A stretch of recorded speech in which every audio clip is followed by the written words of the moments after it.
ठाकुर जी एक दिन मैया से लड़न लगे, बोले मैया मैं गैया चरावे जाऊंगो, बहुत दिन है गए बछड़ियान ने चराते हुए, अब मैं गैया चरावे जाऊंगो, बड़ी बड़ी गैया चरावे जाऊंगो।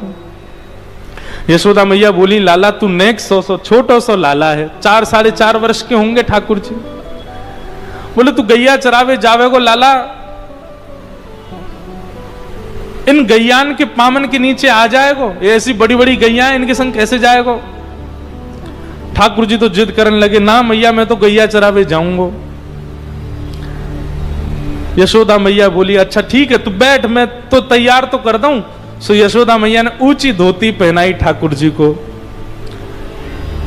ठाकुर जी स्वर्ण के आभूषण पहनते हैं, यहां पर कौंधनी भी स्वर्ण की पहनते हैं, सुंदर आभूषण रत्न मंडित पहनते हैं। लेकिन यशोदा मैया ने आज सारे आभूषण उतार दिए और ठाकुर जी का दूसरा श्रृंगार किया। कैसा? गैया के पाम बांध करके दूध निकाला जाता, कहीं गैया लात नहीं मार दे तो बाल्टी गिर जाएगी। उस पैर बांधने वाली रस्सी को कहते हैं दोहनी। क्या बोलते हैं? वो दोहनी की तो ठाकुर जी को पगड़ी पहनाई है। ठाकुर जी ने दोहनी की पाग पहनी, वह रस्सी में मट्टी भी लगी है, गोबर भी लगो है। ठाकुर जी ने दोहनी की पाग पहनी है। गले से सारे आभूषण उतार करके यशोदा मैया ने सुंदर सुंदर मोंगरा के पुष्प, गुलाब के पुष्प, वैजंती माला, जो ठाकुर जी को ज्यादा श्रम नहीं दें ऐसी सब मालाएं धारण कराई हैं। ठाकुर जी की कमर पर भी मैया ने दूसरी दोहनी बांधी है। ऐसे ठाकुर जी को मधुर श्रृंगार किया है। यशोदा मैया 2 छोटी छोटी पनैया, पनैया कहते हैं चप्पल को, 2 छोटी छोटी पादुका लेकर के आई और ठाकुर जी के पामन में जैसे ही पहनाने लगे। ठाकुर जी बोली मैया जी कहाँ पहना रही है? बोले लाला जी पादुका हैं, इन पादुकान को पहन के जाएगो सो तेरे पामन में कांटे ना लगेंगे, कंकर ना लगेंगे, नहीं तो रोतो रहेगो। मैया मेरे तो लग गई, मुझको कंकर लग गए, कीट लग गए। ठाकुर जी इतने में दौड़ के गौशाला गए और गौशाला जाके गिनती करने लगे। यशोदा मैया बोली कहा कर रहे हो लाला? बोले मैया गैया गिन रहा हूं, मेरे तो 2 पाम है, गैयान के 4-4 पाम, सबन के काज पनैया मंगवा, सबके काज 1-1 पादुका मंगवा दे। अरे मैया ये गैया चरवे जाएंगी, इनको कहीं कांटे नहीं लग जाएं, इनको कहीं कंकड़ नहीं लग जाएं। यशोदा मैया बोली अरे बाबड़े जे गैया पादुका ना पहने। बोले क्यों ना पहने? बोले अरे तू देख इनके नीचे पाम इतने कोमल ना है, इनके तो खुर हैं लाला, और इन खुरन में कांटे ना लगे, इन खुरन में कंकड़ ना लगे करें। ओहो महाराज, जैसे ही मैया ने ये बात कही सोई ठाकुर जी पछाड़ खा के गिर गए, रोन लगे जोर जोर से। मैया बोली लाला काहे को रो रहा है? बोले मैया मेरे पाम खुर क्यों ना बने, मेरे पाम गैयान जैसे क्यों ना बने। जरूर तेने जब मैं पेट में हूं खावे पीवे में कमी छोड़ी होगी, यही मारे कमजोर भय हूं मैं, मुंह पादुका पहनने की जरूरत काहे को, मेरे पाम खुर जैसे क्यों ना है। यशोदा मैया के लाला तेरी बात तो भैया तू ही जाने, जन कहां ते बात ने लेके आवे। अरे जी जानवर है, हम इंसान है।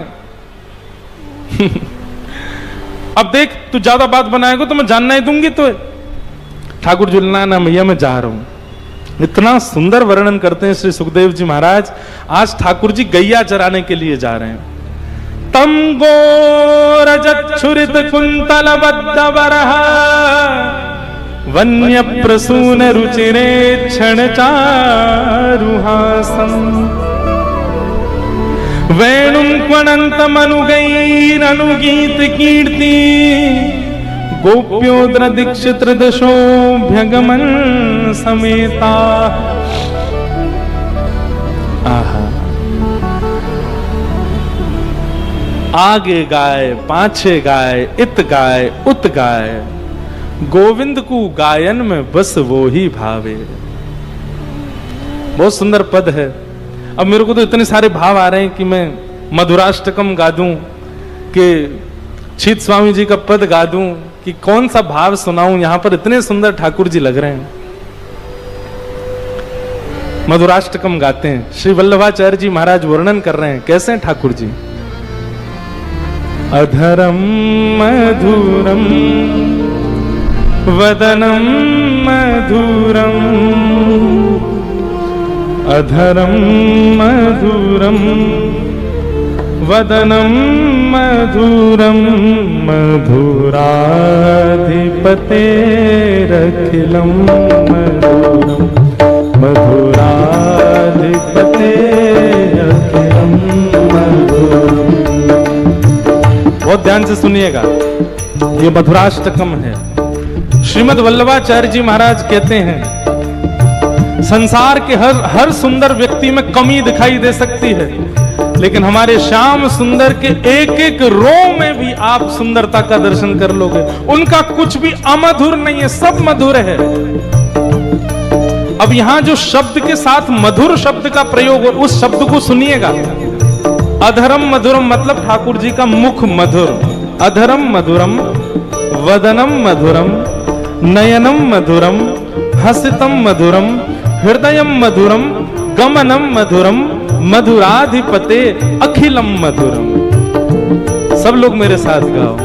अधरम मधुरम, वदनम मधुरम, अधरम मधुरम, वदनम मधुरम, नयनम मधुरम, हसितम मधुरम, नयनम मधुरम, हसितम मधुरम, हृदयम मधुरम, गमनम मधुरम, हृदयम मधुरम, गमनम मधुरम, मधुराधिपते अखिलम मधुरम, मधुराधिपते अखिलम मधुरम।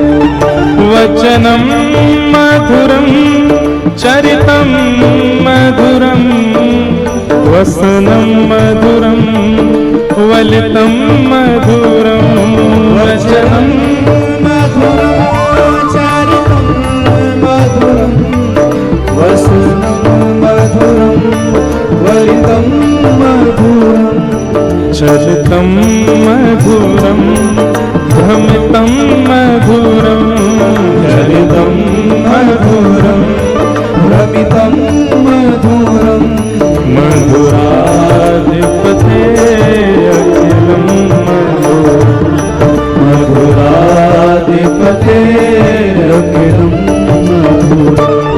अधरम मधुरम, वदनम मधुरम, अधरम मधुरम, वदनम मधुरम, मधुराधिपते अखिलम मधुरम, मधुराधिपते। श्री राधा रमण लाल की करताल बजा के गाओ।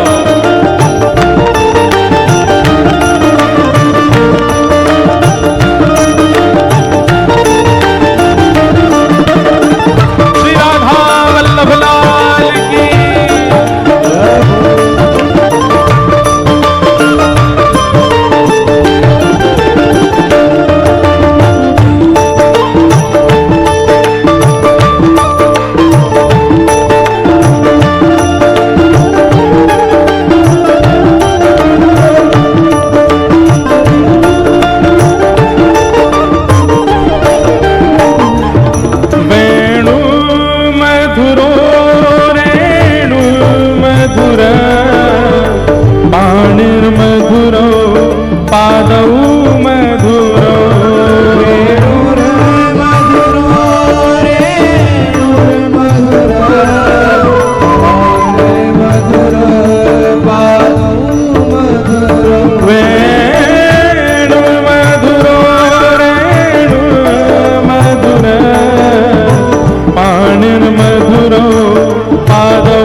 वल्लभाचार्य जी महाराज वर्णन कर रहे हैं, ठाकुर जी वेणु बजा रहे हैं, वो भी मधुर। और जहां जहां पैर रख करके चल रहे हैं ना ठाकुर जी के पदत्राण स्पर्श होती वो रेणु भी मधुर हो जाती है। और आज मैया ने गैया चरावे को अवसर दिया तो ठाकुर जी इतने प्रसन्न हैं, गैया चराते चराते बीच बीच में नाच भी रहे हैं। आहा, नृत्यं मधुरं सख्यं मधुरं नृत्यं मधुरं सख्यं मधुरं मधुराधिपते अखिलं मधुराधिपते गीतं मधुरं पीतं मधुरं भुक्तं मधुरं सुप्तं मधुरं गीतं मधुरं पीतं मधुरं भुक्तं मधुरं सुप्तं मधुरं रूपं मधुरं तिलकं मधुरं रूपं मधुरं तिलकं मधुरं मधुराधिपते अखिलं मधुरं मधुराधिपते अखिलं जय हो अधरं मधुरं वदनं मधुरं अधरं मधुरं वदनं मधुरं मधुराधिपते अखिलं मधुरं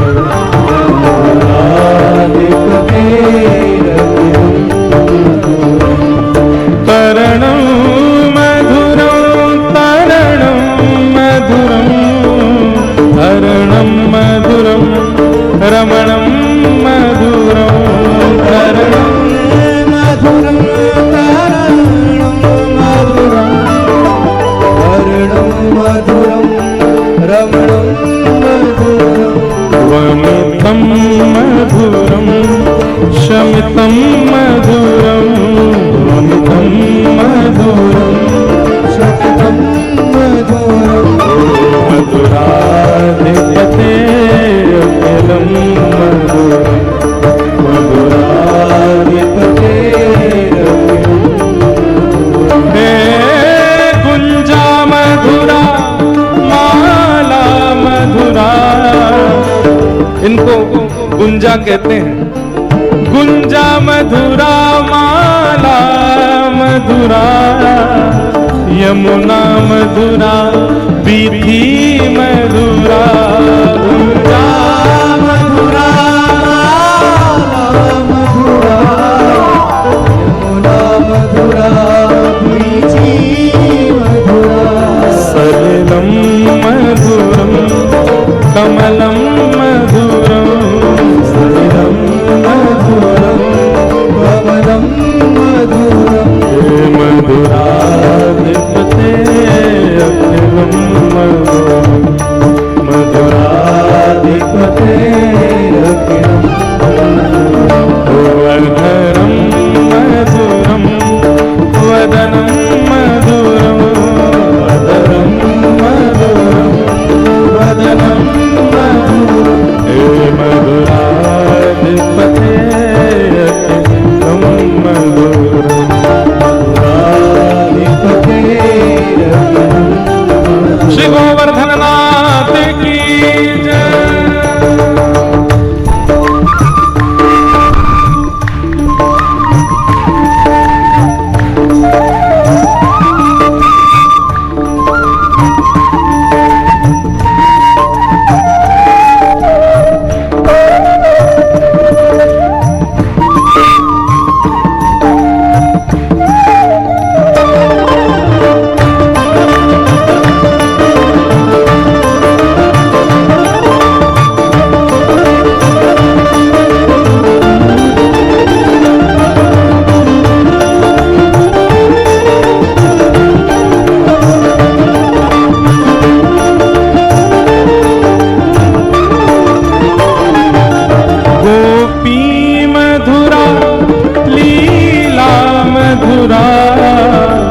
युक्तं मधुरं मुक्तं मधुरं गोपी मधुरा लीला मधुरा युक्तं मधुरं मुक्तं मधुरं दृष्टं मधुरं शिष्टं मधुरं दृष्टं मधुरं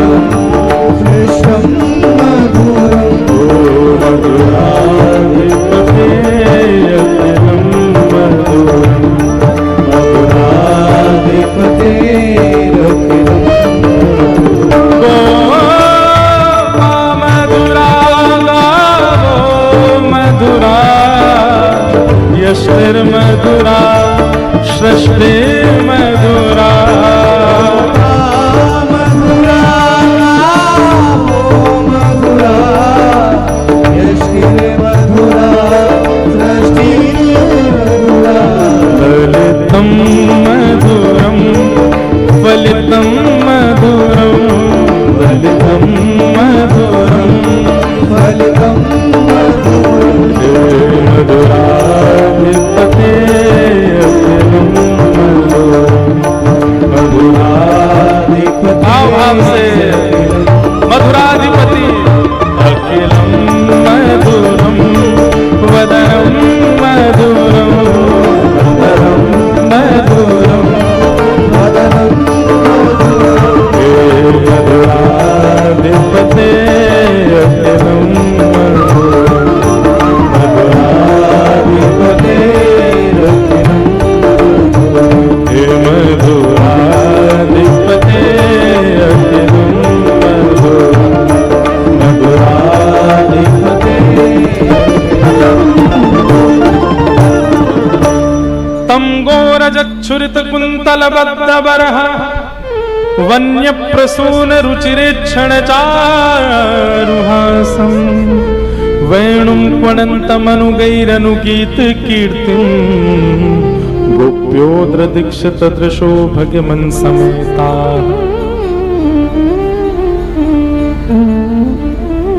गैयाओं ने ठाकुर जी को घेर लिया और जैसे ही ठाकुर जी को घेरा, आकाश में सूर्य ने गैयाओं के मन का भाव समझ लिया, तो सूर्य थोड़े से और तपीले हो गए, न थोड़े और गर्म हो गए।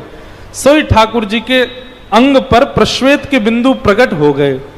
ठाकुर जी को पसीना आने लगा और जैसे ही प्रश्वेत बिंदु प्रकट हुआ, गैया जोर जोर से उछलने लगी और उन सब गायों की रज सिर से लेकर के पैर तक ठाकुर जी को सना दिया। जैसे ही ठाकुर जी गैयाओं के झुंड से बाहर आए, सुंदर सुंदर पत्रावलियों से ठाकुर जी का श्रृंगार हो गया। मधुर श्रृंगार ठाकुर जी के मुखमंडल पर। ठाकुर जी को सबसे ज्यादा प्रिय श्रृंगार है पत्रावली का। बढ़िया चंदन घिसो केसर युक्त, और अभी तो गर्मी का समय, अभी तो नित्य करना चाहिए आपको, नित्य चंदन घिसो। अच्छा एक सुनो, एक बात हमारी, चंदन घिसो, खूब सारा घिसो, केसर युक्त करके, बीच बीच में केसर डाल के, और उसमें थोड़ा सा कपूर या फिर ब्रास ठंडक के लिए वो भी डालो, और जल की जगह गुलाब जल डालो और उसको घिसो खूब सारा। जब निकल आए तब बढ़िया सूती के कपड़े में उसको डाल करके उसको निचोड़ो। उसका जब पानी निकल जाएगा तो वो चंदन ऐसा वो रसगुल्ला जैसा बन जाएगा। उसके छोटे छोटे गोले जैसे, गोलियां जैसी बना के ठाकुर जी के गाल पर, ठाकुर जी के कंठ पर, ठाकुर जी के भुजा पर, ठाकुर जी के उदर पर, इस प्रकार 12 अंगों पर उन चंदन के उन भावों को रखो और शाम के समय उनको हटा दो। ठाकुर जी को इत्र लगा करके थोड़ा पोंछ दो। वो चंदन फिर आप अपने प्रयोग में लो, रोज उसको घिस के माथे से लगाओ। ठाकुर जी को शीतलता का अनुभव होता है। और किसी को यदि पत्रावली का श्रृंगार आता हो तो ऐसे छोटी छोटी बिंदियां बना करके, और ठाकुर जी, आजकल लोग परमानेंट बिंदी लगवा देते हैं ठाकुर जी को, पेंट की। अब आपके भाव को तो हम प्रणाम करते हैं, कोई बुराई नहीं उसमें, पर स्वयं करो। ठाकुर जी को ऐसे पेंट वेंट नहीं करवाना चाहिए। ठाकुर जी स्वच्छंद अपने भाव में रहें, आप अपने आप, और वो भी कलर नहीं, इस प्रकार चंदन युक्त ही कुछ निर्माण करो, उससे ठाकुर जी को श्रृंगार करो। हमारे कोई पेंट लगा दे तो हमको भी तो जलन हो जाएगी ना। तो ठाकुर जी के प्रति भी यही भाव रखो। उनको, उनके लिए नवीन चंदन घिसो, नवीन जल आदि सबसे। सेवा से बचना, भागना नहीं है हमको, सेवा करनी है तो फिर पूर्णतया करनी है ठाकुर जी के, पूर्ण भाव से करने। पत्रावली का श्रृंगार, छोटी सी एक सीख लो, उससे ठाकुर जी के ऐसे बिंदियां बनाओ और यहां गाल पे ला करके गोल गोल घुमा दो, इस प्रकार ठाकुर जी का। और इसका नियम भी यह है कि शाम होते ही फिर इसको पहुंच देना चाहिए, इसको हटा देना चाहिए। क्यों? रात में ठाकुर जी सोएंगे तो वो उनकी आंख में जाएगी, कहीं चुभे ना, इसलिए ठाकुर जी को। इसीलिए राधा रमण मंदिर वृंदावन में शाम को औलाई का दर्शन होता है। औलाई में क्या होता है? सुंदर इत्र लगा करके वस्त्र में ठाकुर जी का मुख पहुंचा जाता है और उसके बाद ठाकुर जी के श्रृंगार हल्के करके फिर आरती करते हैं। सेवा के बड़े भाव हैं भैया। हम लोग स्वयं भी तो पूरे दिन भले कितना भी मुख पर कुछ भी लगाओ, रात में मुंह धो करके, हाथ पांव धो के ही सोते हैं। शाम को हल्का वस्त्र ही धारण करते हैं, ऐसी ठाकुर जी के प्रति भी पत्रावली का श्रृंगार। काली देह में एक कालिया नाग रहता है। उसके बारे में जब से ठाकुर जी को पता चला, भगवान बड़े चिंतित रहने लगे। एक दिन ठाकुर जी ने विचार किया और सोचा कि कालिया नाग को कैसे भगाऊं मैं। भगाने में कोई दिक्कत नहीं है, पर हमारे साथ में जो बलराम जी रहते हैं ये भी तो शेष नाग हैं। अब नाग के आगे दूसरे नाग को मारेंगे तो ये तो बुरा मान जाएंगे। तो ऐसा कुछ किया जाए कि एक दिन बलराम जी हमारे साथ खेलने नहीं जाए वन में, तो ये काम हो सकता है। तभी एक धेनुकासुर नाम का एक दैत्य था, वो गधे के रूप में था। ग्वाल बालों ने जाकर के ठाकुर जी से शिकायत करी, बोले लाला एक धेनुकासुर नाम को दैत्य है, वो हमको फल ना खान दे बन में ते, तू वाकू मार दे। ठाकुर जी बोले सबरे राक्षसन को मारवे को ठेका मैंने लियो है, जो बलराम दादा कछु करे ना, पढ़ो पढ़ो पूरे दिन बैठो रे, या तो मरवाओ एक आधे। दाऊ दादा उठ के बैठ गए, बोले अरे हम कोई कम है का, लाला तू आराम कर, हम जा रहे हैं आज। ठाकुर जी ने अपने चेला भेज दिए दो संग में, बोले सुनो बलराम जी राक्षस को मारने के बाद में सोचेंगे जैसे मेरी जय जयकार होती है, जैसे मेरी आरती होती है, वैसे इनकी भी हो, पर तुम ऐसा होने मत देना। मैं किसी भी राक्षस को मारता हूं तो सब जगह हल्ला जे मच जाए कि भैया राक्षस मार दियो लाला ने, लेकिन आज जब ये मार के आवे तो यो मत कहियो धेनुकासुर राक्षस मारो, बल्कि सबको ब्रजवासी को जाके ये बता दियो, बोले दाऊ दादा ने तो गधा मारो। ठाकुर जी बड़े चतुर हैं हमारे। था तो वो असुरी, था तो वो राक्षसी, और महाराज बलराम जी ने बड़ी मशक्कत करके उसको मारा। बलराम जी बोले अब हमारी भी पूजा होएगी, सब ब्रजमंडल में हमारी जय जयकार होएगी, सब हम पे पुष्प बरसाएंगे। मधुमंगल श्रीदामा ये दो ठाकुर जी ने भेजे, अरे दाऊ दादा की जय हो, अरे हमारे कन्हैया ने इतना बड़ो राक्षस तो कभी ना मारो जितना बड़ो दाऊ दादा ने मारो है। दाऊ दादा बोले सुन तुम दोनों एक काम करो, मुंह से पहले दौड़ के चले जाओ, पूरे वृंदावन में खबर फैला दो, गोपियां अटारी पे आ जाएंगी, मैया यशोदा थाल लेकर के और दीप लेके आवेगी, मेरी आरती उतारेगी, सब मेरी जय जयकार करेंगे। लेकिन कोई तो यूं मत कहियो मैंने कही है कि ऐसो कह दो, तुम बस जाके हल्ला कर दो पूरे वृंदावन में। मधुमंगल श्रीदामा बोले जो आज्ञा। मधुमंगल श्रीदामा दौड़ करके पहले ही वृंदावन में पहुंच गए और सबसे जाकर के कहें दाऊ दादा ने गधा मार दियो, आज दाऊ दादा ने गधा मारो है। अरे भैया देखो दाऊ दादा कोई ना मिलो तो गधा है मारे आए, बेचारे निर्दोष जीव है मारे आए। दोनों ने जाकर के ऐसी बात कर दी। अब जैसे ही दाऊ दादा आए, दाऊ दादा के मन में तो थी बहुत सम्मान होएगा, लेकिन यहां तो सब अपना मुंह बंद करें और जोर जोर से हंसें। दाऊ दादा बोले आप लोग सब हंस क्यों रहे हो? बोले दाऊ दादा तुम्हें कोई और ना मिलो, कन्हैया की होड़ कर रहे हो हैं, राक्षस तो मारो ना गए हो, एक बार मारे आए, गधाए मारे आए हो तुम तो। दाऊ दादा बोले तुमसे कौन ने की गधा? अरे वो गधा हो लेकिन वो राक्षस। बोले हमें सब पता हो, बात मत बनाओ, गधाए मारे। अरे राम राम राम, बता निर्दोष जीव मार दियो। दाऊ दादा को बड़ा गुस्सा आयो। दाऊ दादा ने जैसे ठाकुर जी की ओर देखी, ठाकुर जी चौकड़ी मार मार के हंस रहे हैं। बोले जरूर लाला तेरी करतूत होगी जे। ठाकुर जी कहें क्षमा कर दो। बोले ना है लाला, या की क्षमा नहीं मिलेगी, तेने मेरा अपमान करवाया। सुन ले मेरी बात, कल ते तू अपने सखान के संग अलग जा, हम अलग जाएंगे, ना खेलूंगा तेरे संग में। बोलो वृंदावन बिहारी लाल की जय। दाऊ दादा बोले कल ते लाला मैं अलग रहूंगा, तू अलग रहे। ठाकुर जी चाहते तो 2 मिनट में मना लेते, सब बात राजी कर लेते, लेकिन ठाकुर जी बोले एक ही दिन ही अलग रहना, बस फिर तो मैं परसों तो मना लूंगा। और दाऊ दादा आज ठाकुर जी के साथ खेलवे नहीं गए।